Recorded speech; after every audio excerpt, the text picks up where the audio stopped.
તો એ વરસાદ થોડોક આવ્યો અને સવારની એની ભીને રખડતી હતી.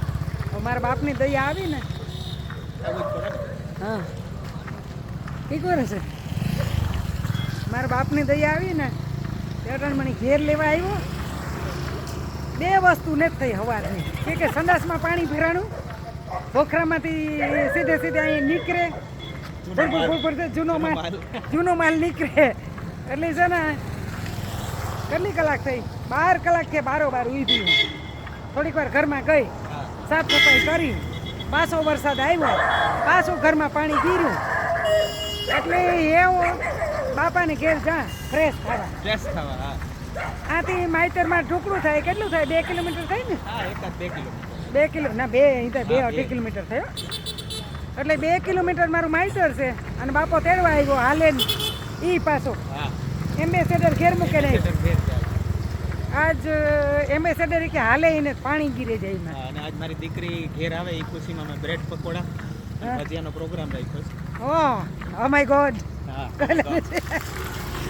તો પકોડા ને હું ખાઈ નહીં પછી રાતી મને લાગ છે આજે રાત્રે ની આ પ્રોગ્રામ કરી નાખો.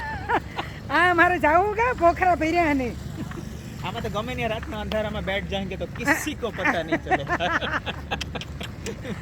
એટલે એવું અમારે પાણી ભર્યું તોય અમે હસીને આમ દી કાઢીએ. વિચાર કરો તમે. હા અને ભગવાનને ઘણું કીધું.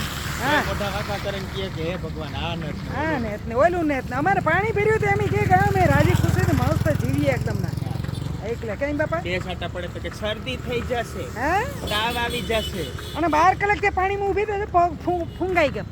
પગ બેસાડો ના એ આ દેખાય ને એટલે પગ ફૂંગાઈ ગયા એમાં ઓલું થઈ ગયું ફૂંગ વરે ગઈ એટલે એ જાય અમે મારા રમેશ બાપાને ઘેર અને પાણી ઘરમાંથી ઉતરે જાય તો કંઈક સાફ સફાઈ કરીએ અને આ ગયો વ્યારો કરવા એ વરસાદ ગયો વ્યારો કરવા એ ફ્રેશ થવા ગયો થોડો કાર આવે એ કઈ ખબર ને પાછો ફ્રેશ થાય ને અમારા ઉપર તો આપણા ઉપર તો પાછો ફ્રેશ થાય ને. હા પાછો અહીંયા ફ્રેશ થાય.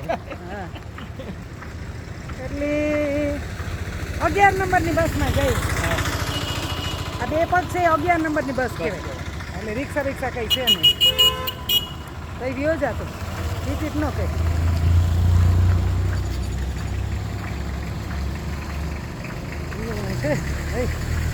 અમારું તો બધું આવી મસ્ત જિંદગી છે. હા દખ કરીએ તો દખ દુઃખ કરીએ તો દુઃખ સુખ કરીએ તો સુખ ગણો તો સુખ દુઃખ. અરે બાપા તું કંઈક બે શબ્દ બોલે છે. બસ મારે કહેવાનું એટલું જ છે કે મારી દીકરી પાસે મલક પૈસો છે તો શું કામનો અટાણ બધો પૈસો છે ને એમાં એક ટુકડા છે એ ટોયલેટમાંથી બહાર નીકળી ઘરમાં કરે છે. અને જો મારે ઘેર હંસા મેરે ઘર પે બાબુજી મેરે ઘર પે જોવો તમે એ નહીં પ્રકૃતિ ખીલે અમારે કઈ ટકે જ નહીં. અમારે કઈ ટકે તમારે પણ ગટરું છે અમારે ગટરું ને. હા એટલે અમે કીને જાય ખાડા ભરાઈ ગયા હોય. ખાડા જરાક ઊંડા રાખા હાથ ઊંડા હોય છે પણ એ એટલા વર્ષ થયા ભરાઈ ગયા હોય બાપા. એનો કઈ વાક ને ગુણ્યું ઘઉં ની ગયું. એટલે આમાં આમ જોઈએ તો મને એવું લાગે કે આજે પેલા આપણા જે વડવાઓ હતા હજી ખેતરમાં જતા કુદરતી હાજતે તો ઈ સારું હતું કે ખેતરમાં ખાતર થઈ જાય ન ખાડા ભરાય ના જાજુ પાણી જોઈએ. એ સરકારી ના પડ્યું ખુલ્લામાં શૌચ નહીં કરવાના. બરાબર. એટલે આપણે ઘરમાં ખાવું ને ઘરમાં આવવું એવું છે.